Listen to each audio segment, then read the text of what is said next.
Et puis il leur disait, bon, bah écoutez, merci, l'entretien est terminé, merci d'être venu. Et du fait qu'il leur avait dit l'entretien est terminé, mais il ne se levait pas. Il se levait pas et il attend. Et puis il se mettait à parler d'un sujet hors, ah tiens, et vous intéressez au foot. Et là, comme il avait dit, c'est terminé, Oui. le gars ou la fille pensait, bah, c'est bon, donc il sortait de son personnage, et là il se lâchait complètement. Et donc c'est dans ces 5 dernières minutes-là que lui, il décidait de les prendre ou pas. Ce qui l'intéressait, c'était le naturel des gens. Je m'attendais vraiment pas à une histoire comme ça.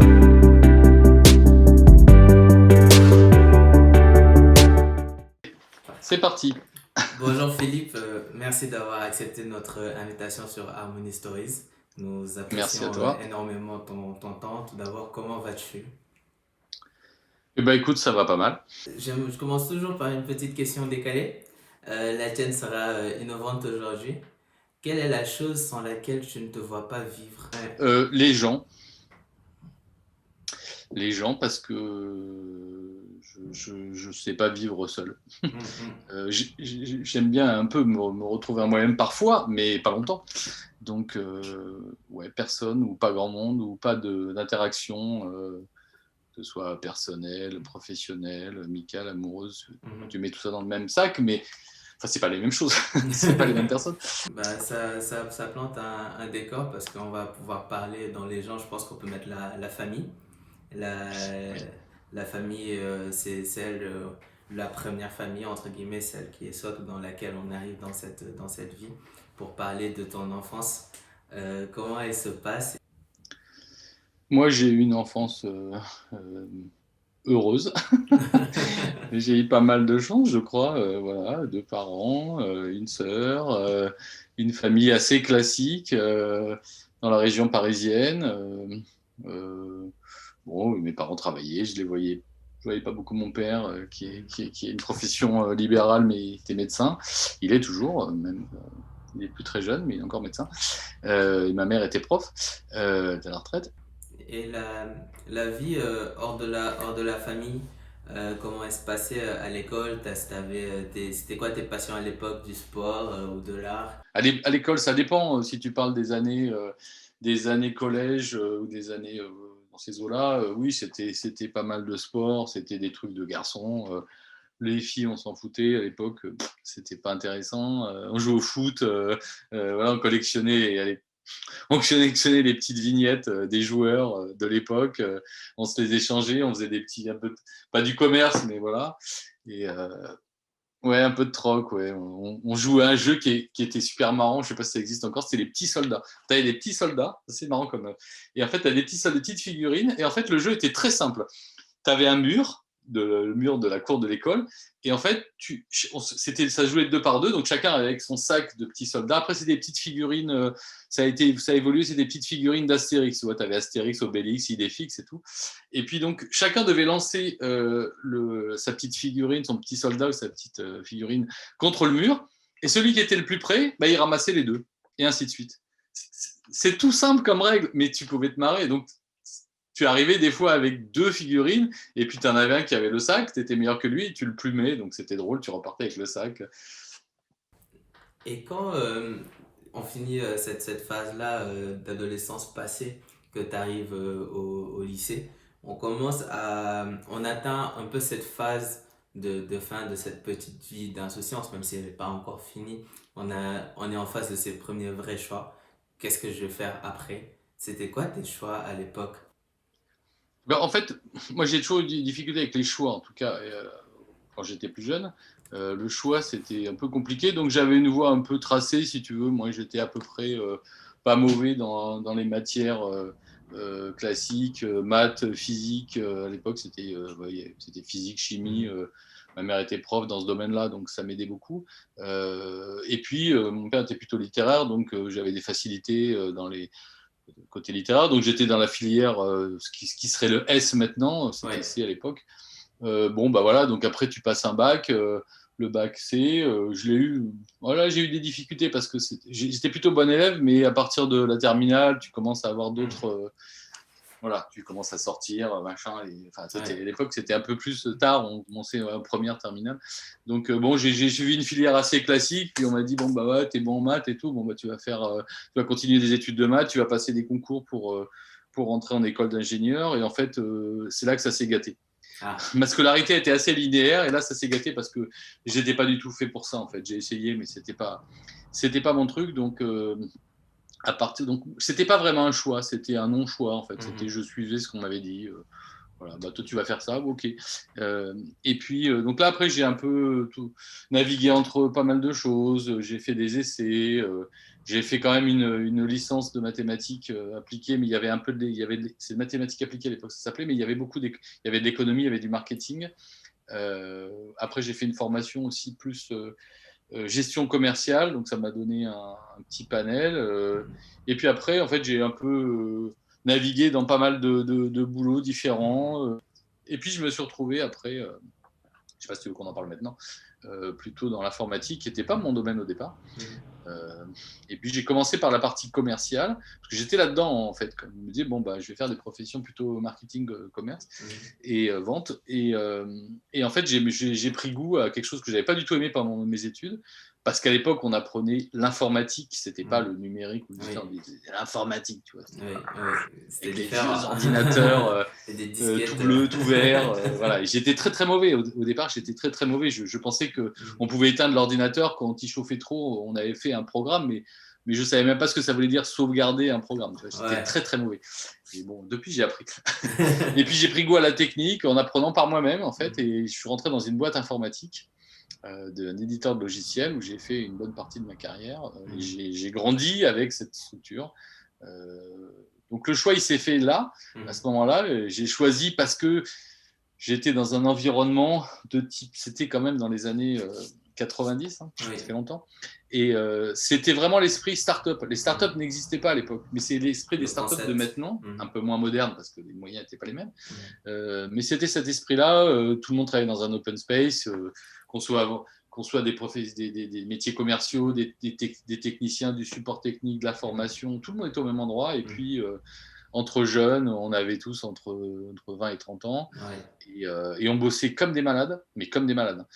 Et on apprenait tous les jours un maximum de trucs. On avait un boss qui avait tout compris à ce que c'était qu'un client. Moi, il m'a tout appris, hein, ce gars-là. Aujourd'hui, toi, avec ton expérience, ton vécu, et à quel pourcentage penses-tu que tu es toi-même? Moi, si tu veux, je pense que ces derniers temps, il y a encore quelques années, je faisais un peu attention à ce que je disais, à ce que j'étais. Je voulais pas être. Moi, j'aime pas prendre les choses au sérieux. Je suis très sérieux dans mon travail, mes clients me le reconnaissent, mais j'aime pas me la péter ou prendre les choses trop au sérieux. Quand c'est trop sérieux, ça me fatigue. Il faut que ce soit qu'il y ait un peu de fun, tout en étant très sérieux. Je veux dire, on peut envoyer des mails sérieux et mettre une petite connerie à la fin. C'est un exemple pour le mail, hein. Mais même dans les échanges avec les gens et tout. Donc, si tu veux, je le faisais un peu moins au début. Il faut que tu sois un peu plus corporate, machin et tout.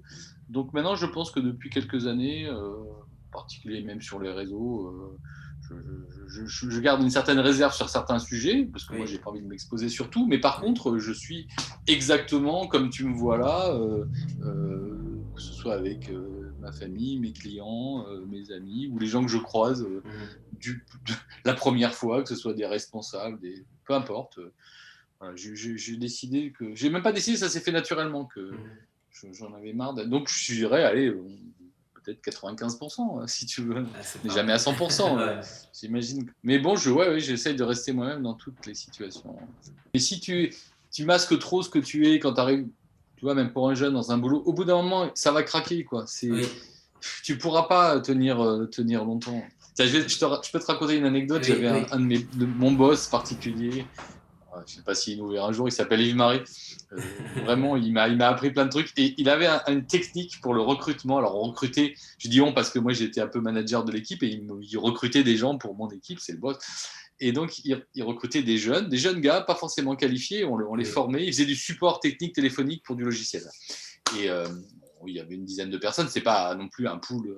Bon, mais c'était des jeunes et il aimait bien prendre des profils un peu atypiques. Lui, il n'avait pas d'a priori, c'était vachement Oui. bien, diversité de personnes, de pensées, de tout quoi. Enfin voilà, il n'y avait aucun a priori. Il aimait bien sentir les gens. Lui, c'était tout se passait dans l'entretien.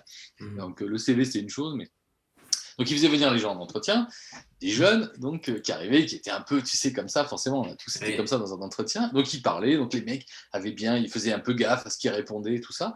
Et bon, le truc durait, je sais pas, 10 minutes, un quart d'heure, machin. Bon, et puis il leur disait, bon, bah écoutez, merci, l'entretien est terminé, merci d'être venu et tout, voilà, c'est fini, c'est bon, voilà, bah écoutez, je vais réfléchir et voilà. Et du fait qu'il leur avait dit l'entretien est terminé, mais il se levait pas. Il se Ah, levait pas et il attend. Et puis il se mettait à parler d'un sujet hors. Ah tiens, et vous vous intéressez au foot, oui, vous les tutoyez, t'as regardé le oui. match hier, machin. Et là, comme il avait dit, C'est c'est terminé, terminé. Oui. le gars ou la fille pensait, bah, c'est bon, donc il sortait de son personnage il avait mis du temps à créer, Oui. et là il se lâchait complètement. Et donc Ah, c'est dans ces 5 dernières minutes-là que lui, il décidait de les prendre ou pas. Ce qui l'intéressait, c'était le naturel des gens. Même si le gars commençait à parler, ouais, ah bah non, machin, il est nul, l'autre, ici il se lâchait, mais oui. ça le dérangeait pas, il voulait savoir ce que les gens avaient vraiment dans le ventre, c'est ça qui l'intéressait. Et voilà. Et je Oui. disais, putain, c'est dégueulasse de faire ça et tout, c'est pervers. Il me dit non, parce que j'ai des recrutes ou Ouais. pas, mais c'est ça qui m'intéresse. Donc le naturel, il vaut mieux l'avoir comme ça. Si tu cherches à mentir tout le temps, un jour ça se voit. Non, Quoi. non, ça se voit, ça se voit. Et même Ouais, dans des relations de couple, entre guillemets, ça, absolument. quand on est, on peut pas C'est jouer pas vrai. qui on est pendant 10 ans, quoi.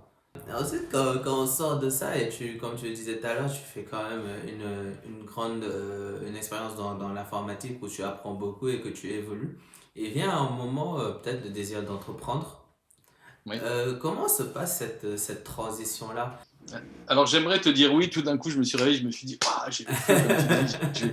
Et ben en fait, non, c'est plus simple que ça. C'est la boîte où j'avais travaillé pendant des années, pour diverses raisons. Je me suis un peu extrait de l'activité. J'ai fait du télétravail, Oui, mais toujours pour la même boîte, parce que j'étais trop soumis à beaucoup de choses. Et puis petit à petit, je me suis un peu éloigné. Tu vois, moi qui aime les gens, mhm, j'avais besoin de m'extraire là, parce que j'étais trop soumis. J'avais beaucoup d'ancienneté dans cette boîte, j'avais mhm. des connaissances par nature techniques et de la société un peu corporate. Oui, Donc on venait me déranger tout le temps, j'arrivais pas à travailler. mais toujours des J'étais tout questions. le temps dérangé. Ouais, des questions. Eh, tiens, tu sais pas ça, oui, et le client, et où alors techniquement, et machin. Et j'arrivais pas à faire le boulot que je devais faire, qui était des boulots de réflexion, des fois de construire soit des supports Oui. d'information, des docs commerciales, etc. Enfin bon, Mhm. donc j'arrivais pas, donc je me suis un peu extrait de l'activité, et puis j'ai aussi changé de lieu, donc j'ai travaillé à distance. Vous êtes à Paris, je suis allé en province, Mhm. et j'ai travaillé à distance pour eux, et ensuite la boîte elle a changé de direction, a été rachetée par une structure américaine. Mhm. Américaine. Bon, donc face à la boîte a changé totalement de visage, et donc j'en suis parti, comme beaucoup de gens d'ailleurs, Mhm. et je me suis retrouvé à faire le métier de mes clients. Mes clients, en l'occurrence, c'était des développeurs informatiques, des gens qui Oui. créent des applications. Et donc, comme j'avais la compétence produit, moi, de ce truc-là, bah, je me suis dit, bon, bah, je connais aussi bien qu'eux, enfin, je le Mhm. pensais, parce que c'est quand même un métier, il n'y a pas que le côté technique. Oui. Et donc, j'ai appris, et donc, je me suis retrouvé à faire de l'entrepreneuriat, mais quand même dans une petite structure. Je n'ai pas franchi le pas de l'entrepreneuriat solo, Mhm. mais dans l'esprit, c'était ça, parce que je prenais en charge des projets d'un bout à l'autre, que ce Mhm. soit commercialement, techniquement, production, après-vente, formation, voilà, tout, Oui. cahier des charges avant. Mhm. Donc, je me suis un peu. Tu vois, les choix, ils se sont imposés à moi. Moi, j'ai pas. Je te dis, le choix, en général, c'est Mhm. difficile pour moi. Donc, Mhm. ça s'est fait comme ça, petit à petit. Et j'ai changé après plusieurs fois de petites structures. Et je suis resté à travailler un peu comme un entrepreneur, tout en étant dans un réseau, mais plus dans un salariat, on va dire, classique. Voilà, je t'en parlerai après des modèles, Mhm. moi, dans le modèle dans lequel je suis, que j'aime bien, Mhm. euh, qui est à la fois à la frontière entre le salariat et l'entrepreneuriat. Mhm. Mm. Parce que tout à l'heure, tu disais que tu avais grandi en région parisienne, Ouais. ton enfance et que tu travaillais. Et là, tu viens de souligner que tu pars en télétravail en province. Est-ce que Ouais. c'est la première fois que tu déménages d'Île-de-France ou C'était la première fois, ouais. Je suis resté des années à Paris, région parisienne. Et puis, tu sais, c'était à la fois un trop-plein de tout. Enfin, j'avais bien vécu mes années jeunes à Paris. Voilà, on a profité bien de tous les plaisirs de la ouais. capitale, de tout, professionnel et Mhm. personnel. Oui, Et puis, voilà, au bout d'un moment, tu as envie de changer, comme beaucoup de Parisiens font ce oui. choix-là. Donc c'est des raisons familiales aussi. Mhm. On va pas s'étendre là-dessus, mais Ouais. voilà. Donc c'était un peu un carrefour. Ouais, ouais, Mhm. ça a pas tellement changé ma manière de travailler au début. Mhm. J'étais à distance, j'étais pas physiquement à 3 km de ma boîte. Bon, ça n'a Oui. pas beaucoup changé, mais après ça s'est fait petit à petit. Bon, progressivement, les choses Mhm. se sont faites. Et, Mais c'était, oui, pour répondre à ta question, c'était la première fois que je partais de la région parisienne. on parle de cette aventure-là entrepreneur, où tu tentes dans une, entre guillemets, on va mettre des petites guillemets entrepreneur, où tu es un peu proche du salariat aussi. Hmm. Comment ça se passe d'un point de vue où maintenant tu es vraiment tu tiens les rênes de quelque chose? Est-ce que ça change ta manière d'appréhender le travail? Est-ce que ça change? Ah oui, parce que forcément, parce que tu fais tes propres choix, tu tentes des choses, si je puis dire. Tu as un socle, hein. Mhm. Moi, je travaille avec un certain nombre de clients habituels depuis des années. Mhm. Donc ça n'a pas changé, mais tu peux te diversifier. Mhm. Tu peux choisir, tu peux te tromper, tu peux tenter des choses, ne pas les réussir. Mais c'est quasiment tes propres. Bon, c'est tes choix, tu es dicté aussi par l'activité, le côté économique des choses. Hein. À un moment donné, Mhm. tu peux pas faire que tenter des trucs, Ouais. mais oui, oui, tu peux te permettre. Puis tu t'aperçois que c'est pas si compliqué en tout cas, de se lancer dans quelque chose. Oui, Réussir, c'est autre chose. c'est autre chose. Mais, de Et, faire un démarrage. Si tu veux que je t'explique le modèle dans oui, lequel je suis, parce que oui. je te dis, moi, j'avais peut-être la fibre entrepreneuriale, j'ai pas fait le pas de me mettre en auto-entrepreneur parce qu'à l'époque, c'était un peu plus compliqué Mhm. ou j'avais pas envie, je sais pas. Enfin, je voulais me consacrer à mon métier, moins à la partie comptable, Oui. etc. Même si je travaillais dans des logiciels qui étaient des logiciels de gestion, donc j'en ai fait moi-même, si tu veux, ou j'en ai Oui. adapté moi-même. Donc, je connaissais la technique, mais j'avais pas envie, si tu veux, de passer du temps là-dessus. Je préférais confier ça à une structure extérieure. Mhm. Donc j'avais commencé par du portage salarial à l'époque. Ça, je Oui. continue mes activités, mais je m'occupais pas du reste. Et là, Oui. j'ai trouvé un modèle qui est vachement intéressant, qui sont les scopes. Donc là, je D'accord. suis actuellement dans une scope. Je t'avais envoyé le lien vers Oui. mon Oui. profil. Elle s'appelle Créalide, elle est à Montpellier. Mhm. C'est un modèle qui est jeune, mais qui est de plus en plus répandu. C'est une SCOP et à la fois une CAE. C'est une coopérative d'activité et d'emploi. Et j'aime bien en parler parce que on avait des échanges sur LinkedIn avec quelqu'un récemment qui disait voilà, moi j'ai fait le choix de l'entrepreneuriat, j'en ai marre d'avoir un patron, de machin, de ci, de là, j'ai envie de faire ce qu'on disait, mes Ouais. propres projets, mes propres choix, j'ai franchi le pas, je suis Mhm. très content. Alors moi j'aime bien ce discours. Il faut faire attention justement à ceux qui sont plus jeunes, on va Mhm. dire, Oui. parce qu'il ne faut pas leur montrer la chose trop. Enfin, ça dépend pour qui. Il y a des Mhm. gens pour qui c'est adapté, d'autres non, mais la vie n'est pas totalement rose. On Oui. peut se retrouver un peu seul. Donc, je trouve que ce modèle, il est intermédiaire. Il est intermédiaire parce que, en fait, le principe des scopes, c'est qu'on est dans une coopérative et c'est participatif. Alors, coopératif, c'est-à-dire qu'on met certaines choses en commun. Participatif, c'est-à-dire que tu participes à la vie réellement de l'entreprise. Oui. Les personnes dans les scopes sont associées et sont majoritaires dans le capital de l'entreprise, à hauteur plus ou D'accord. moins importante, selon les scopes. Mhm. Et en plus, quand c'est une CAE, c'est une coopérative d'activité et d'emploi. Ça veut dire qu'en fait, tu peux démarrer et tester des projets en ayant un double statut. Tu peux être déjà dans une autre entreprise Oui. salariée et tu as envie de lancer une activité. Mhm. Tu peux la lancer, tu as un contrat particulier qui te permet de tester ton activité tout en gardant ton statut, De ton autre salarié. statut. Soit salarié, soit il y a beaucoup de demandeurs Mhm. d'emploi qui se Mhm. retrouvent au chômage et qui disent j'ai envie de lancer quelque chose, mais je ne vais pas me mettre en auto-entrepreneur. Mais ils peuvent Oui. lancer cette activité, tester, ils sont encadrés. Euh, et si l'activité fonctionne ou s'ils veulent la poursuivre et qu'ils ont un petit peu de visibilité sur des projets, ils peuvent rentrer dans la structure et là, Mhm. ils deviennent salariés. Salarié. Donc, Ok. tu es salarié, mais c'est toi-même ton propre patron. Oui. C'est-à-dire que tes activités, tes prestations qui servent à te fabriquer ton propre salaire. Ça rejoint le portage salarial pour cette partie-là seulement. Mais pour le reste, tu mutualises beaucoup de choses avec les personnes de la même structure que toi et tu peux surtout faire des projets en commun. Par exemple, tu peux t'associer avec des gens, même sur un projet.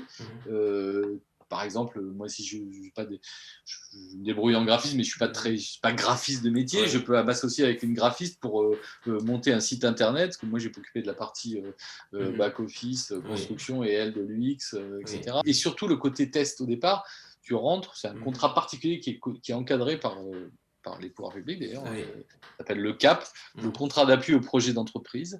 Et tu peux non seulement tester des trucs, et tu peux même développer ta propre marque. C'est-à-dire que tu as la bannière de la société, la mienne s'appelle Créalit, mais tu peux développer ta marque, ta charte graphique, ton logo. Tu as une visibilité d'entreprise, même si tu es tout seul ou même si vous êtes 2 ou 3. Sauf que tu es hébergé un peu comme un incubateur, mais ce n'est pas un incubateur. Voilà. C'est très intéressant parce que comme là, ce qui s'est passé avec la pandémie, il y a plein d'entrepreneurs qui se sont retrouvés seuls. Et ça permet d'éviter cela. Et même aussi dans cette partie accompagnement-là, parce que quand on se lance souvent, il y a, j'imagine, moi, j'ai pas encore entrepris, mais il y a une grande partie qu'on ne connaît pas. Et de se retrouver dans une structure où on est accompagné, c'est top et ça évite certaines catastrophes, entre guillemets. Tu es à la fois accompagné et puis tu as des gens. Alors, il y a des gens qui ont un peu bourlingué, si tu veux, quand même, qui se retrouvent là, mais il y a aussi des gens plus jeunes maintenant qui viennent, donc c'est bien. En plus, il y a différentes personnes générationnelles. Et c'est intéressant parce que ça apporte de la fraîcheur, les gens qui sont plus jeunes, mais ils ont aussi. Tu n'es pas vraiment accompagné, enfin, tu es accompagné par la structure, mais tu peux aussi participer. Nous, on fait tout le temps des réunions thématiques sur des tas de trucs. Et des gens qui ont des compétences, ils vont les transmettre aux autres. Par exemple, tu vois, on fait un truc qui s'appelle atelier client public, parce que travailler avec les clients publics, c'est pas pareil que travailler avec les clients privés. Quand tu n'as jamais fait, il y a un certain nombre de choses à connaître, de codes à respecter, de trucs à savoir. Tu te fais une petite réunion de temps en temps, et puis c'est un échange de bons procédés, et ça permet vraiment la transmission sans que ce soit officiellement, on va te transmettre des choses, mais ça se fait naturellement. Et comme on est quand même regroupé au sein de la même structure et que c'est intéressant que tout le monde réussisse parce que ça fait monter la structure, donc ça marche. Tu vois, pour te donner, on est quand même 300 à Montpellier quand même, dans cette structure, sur 5 pôles sectoriels. C'est pas mal. C'est énorme. J'avais lu justement sur ton profil Créalit un truc que je voulais, même si on voit le sens tout de suite, hein, mais j'aimerais que tu nous dises un peu ton histoire par rapport à cette devise-là dont tu parles. Penser grand, commencer petit. Ah oui, c'est un truc très important. Tu vois, c'est pas qu'une citation. En fait, ça, je l'avais entendu dans la bouche de quelqu'un qui avait fait une conférence à Montpellier il y a 2 ans. C'était quelqu'un de chez IBM qui avait dit ça. Alors, c'est pas la seule à l'avoir dit, hein, je pense que c'est une femme. Mais je sais pas, ça m'a tilté parce que ça correspond tout à fait à ce que je ressentais sans l'exprimer comme ça. Et penser grand, commencer petit, ça veut dire il faut être à la fois humble et surtout démarrer les choses, démarrer par une première étape, même modeste, et ne pas s'interdire de voir vraiment beaucoup plus grand. Il faut avoir de l'ambition, ça rejoint l'ambition, mais tout en faisant les choses dans l'ordre, et puis étape par étape. C'est aussi le sens du MVP. Je ne sais pas si tu connais cet acronyme, tu vois, le Minimum Valuable Product, qui n'est pas le MVP au basket, hein, le produit minimum viable. Et dans les projets, dans la gestion de projet, c'est quelque chose qui marche bien. Moi, j'ai beaucoup fait ça avec mes clients sans le nommer comme ça au départ. C'est-à-dire que tu as des projets, des fois, dans l'informatique qui sont très, très gros, très grands.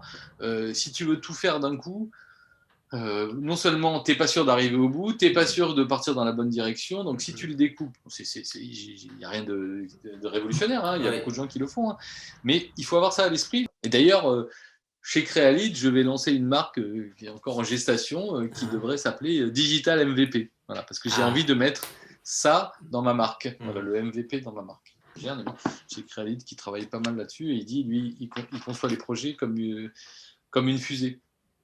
Donc d'abord tu mets des éléments de la fusée au départ. Ça peut être ça, hein, le moteur. Donc tu fais un certain nombre de choses au départ. Tu travailles quand même pas mal. C'est plus pour des projets. Un certain nombre d'éléments qui vont te permettre.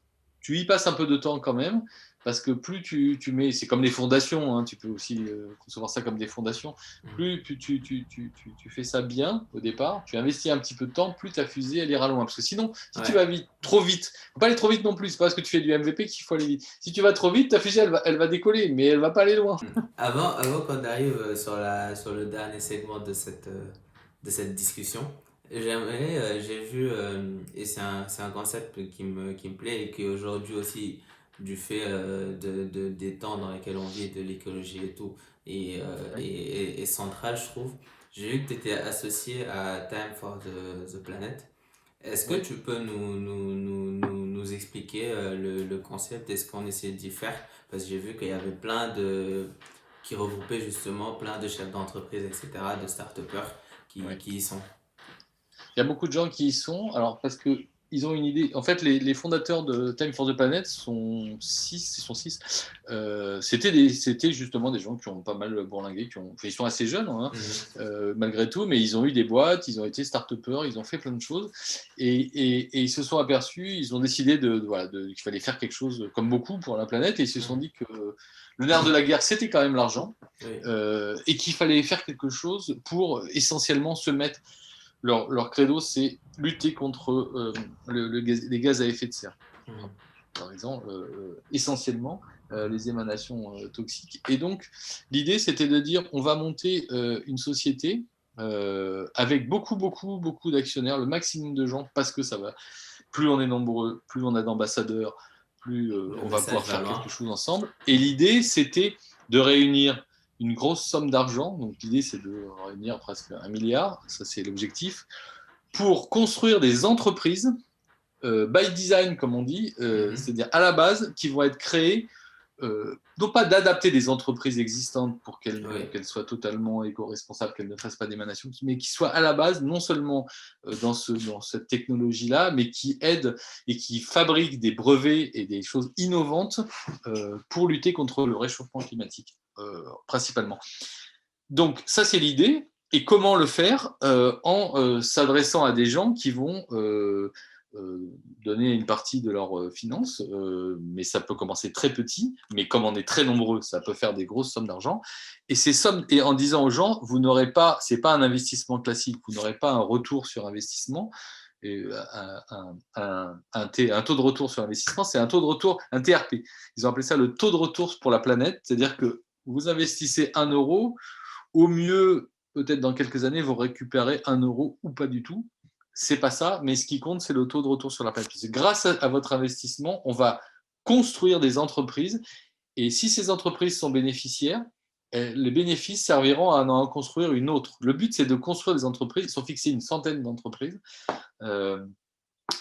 Et deuxième chose très importante, dans l'esprit open source, c'est-à-dire, en fait, il y a beaucoup de gens qui sont très innovants, qui ont des tas d'idées, mais c'est compliqué pour eux de monter des structures, de s'embêter avec toutes les démarches administratives. Là, voilà. Donc, eux, ce qu'ils veulent, c'est des inventeurs, c'est des gens qui ont des idées géniales, c'est des innovateurs.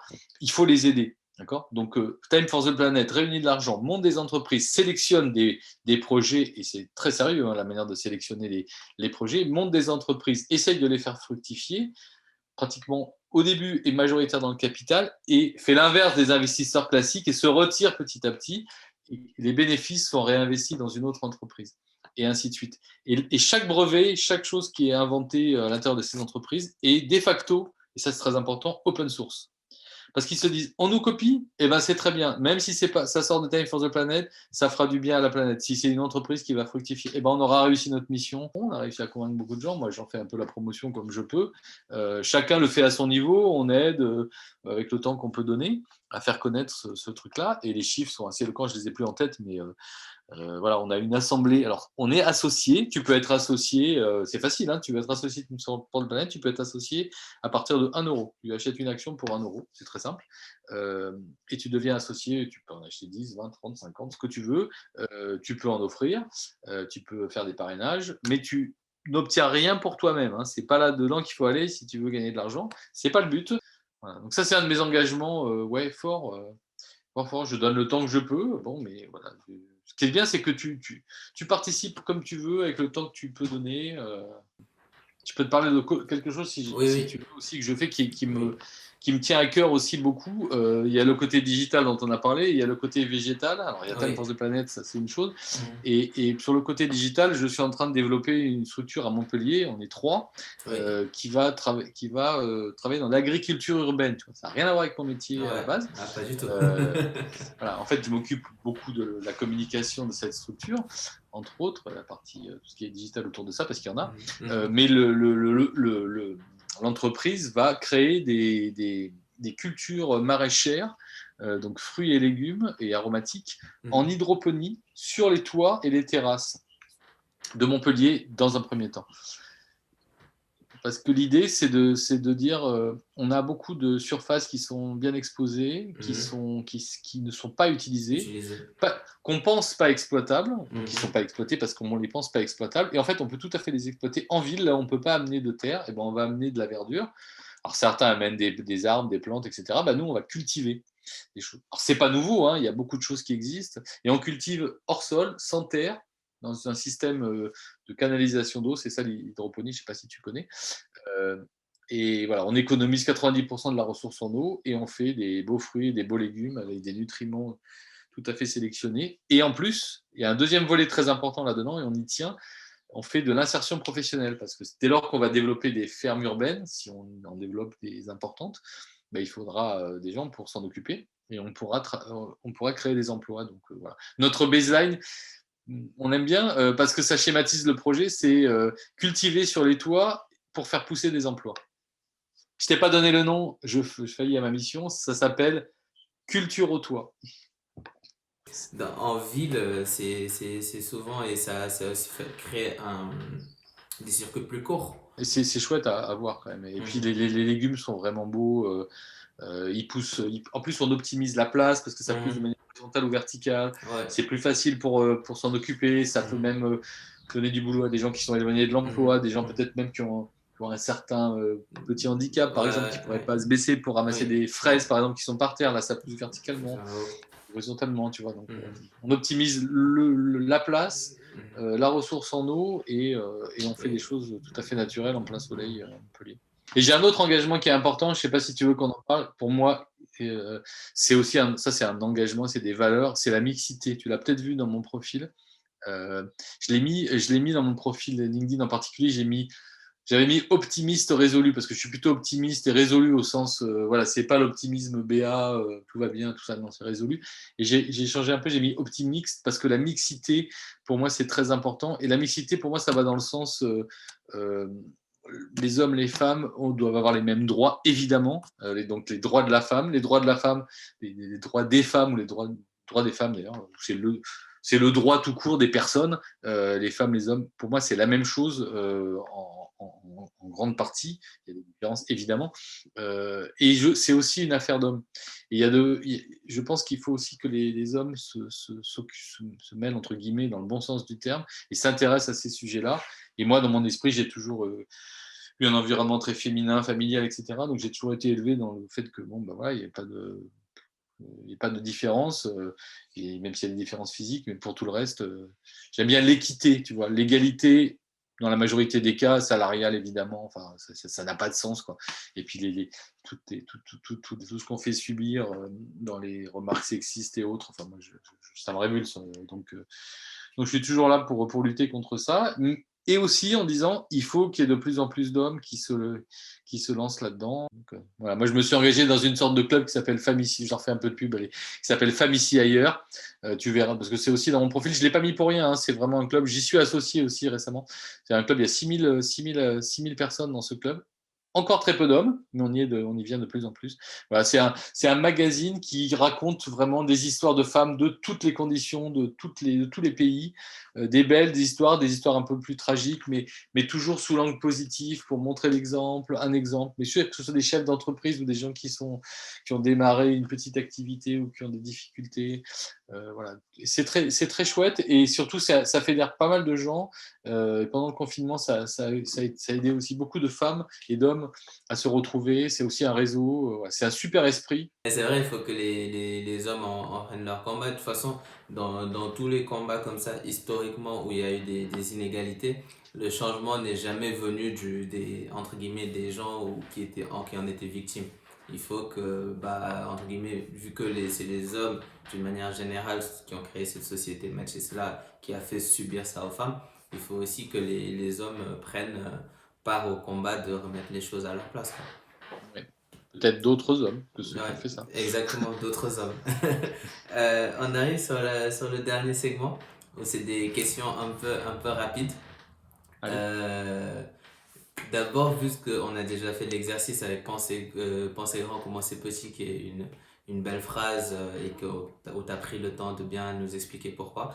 Là, j'aimerais te demander si tu as une phrase où on va pas le développer et où on va laisser les gens réfléchir et pour autant qu'il y a tout autant d'impact. Alors j'en ai une, c'est dans la citation dans mon profil encore LinkedIn, mais celle-là je l'adore, ça fait longtemps que je l'ai mise dans le profil, mais je la connais depuis longtemps, je la pratique depuis longtemps, c'est c'est une citation de Sénèque qui dit c'est pas parce que c'est difficile qu'on n'ose pas, c'est parce que l'on n'ose pas que c'est difficile. Et pendant cette partie-là, Covid, où on était un peu figé géographiquement, c'est quel endroit qui te faisait rêver? Peut-être une salle de spectacle, en fait.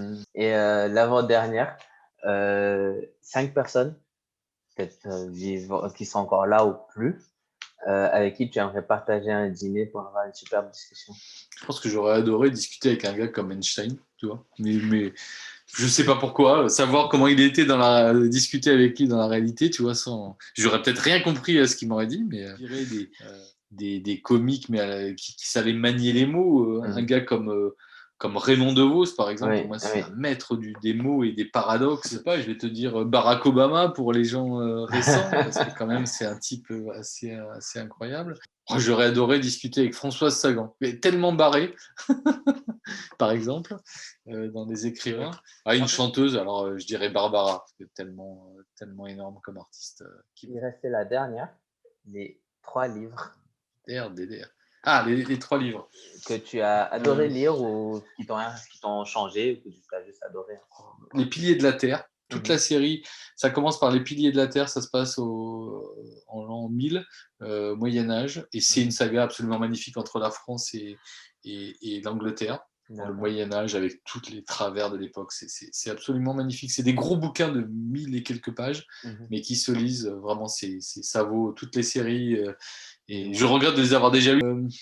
J'avais lu un bouquin il y a longtemps, moi, qui m'avait fasciné, de Stéphanie Meyer. Ça s'appelle Les âmes vagabondes. Dernièrement, un livre que j'ai adoré d'un gars que peut-être tu connais, qui s'appelle Gaël Châtelain-Berry. Et il a fait un bouquin qui s'appelle Sois un homme, ma fille. C'est l'histoire d'une femme qui va, pour exister et monter dans la société, dans l'entreprise, va devoir changer sa condition et même son apparence et prendre les codes des hommes pour démontrer qu'en étant un homme, elle obtient ce qu'elle veut, alors qu'en étant une femme, elle a qualité égale, c'est la même personne, sauf que les gens ne savent pas. Du coup, je te remercie pour ça, pour ta sympathie et cette générosité-là, justement, de nous avoir dit tout ça et porté aussi des messages importants au-delà de ton histoire personnelle dans ta vie, dans tes entreprises, mais aussi c'est ce que tu fais dans tes engagements. Franchement, c'est porteur et c'est ce qu'il faut faire aujourd'hui. Et je te laisse le mot de la fin pour tu sais, en fait, les gens, ils adorent parler d'eux-mêmes. Oui. Tu sais, il y a un mec qui a dit parlez-moi de moi. Il y a que ça qui m'intéresse. Et en fait, si tu veux, j'ai pas tellement l'occasion. Moi, j'aime bien. Je fais un peu. En tout cas, j'essaye de le faire. Et peut-être je le ferai plus tard aussi. Un peu ce que tu fais, c'est-à-dire faire briller les autres, faire parler des autres. Donc, j'ai pas tellement l'occasion. Donc, quand tu m'as proposé ça, forcément, on a envie. Oui. C'est toujours agréable. Et puis, puis ça permet pour soi-même, au-delà d'exposer des choses auxquelles on tient, j'ai essayé de faire passer quelques petits messages, mais ça permet pour soi-même de se poser un peu et de se remettre en forme ce qu'on fait, parce que tu sais, tu as tout dans la tête ce que tu fais, mais tu n'as pas tellement l'occasion de poser les choses comme ça, où tu parles à quelqu'un, mais il n'a pas le temps, ou oui, bon, c'est bon, je suis au courant, ce que tu fais, c'est bon, ça va, j'ai pas le temps, je fais ça. Là, on prend le temps, voilà, donc c'est agréable. Et le dernier message, j'espère que tu vas susciter d'autres vocations, parce que moi j'ai vu quelques personnes que je connaissais déjà dans tes interviews et ça m'a beaucoup plu. Et voilà, je trouve que l'idée est intéressante, le format est intéressant et écoute, bonne chance.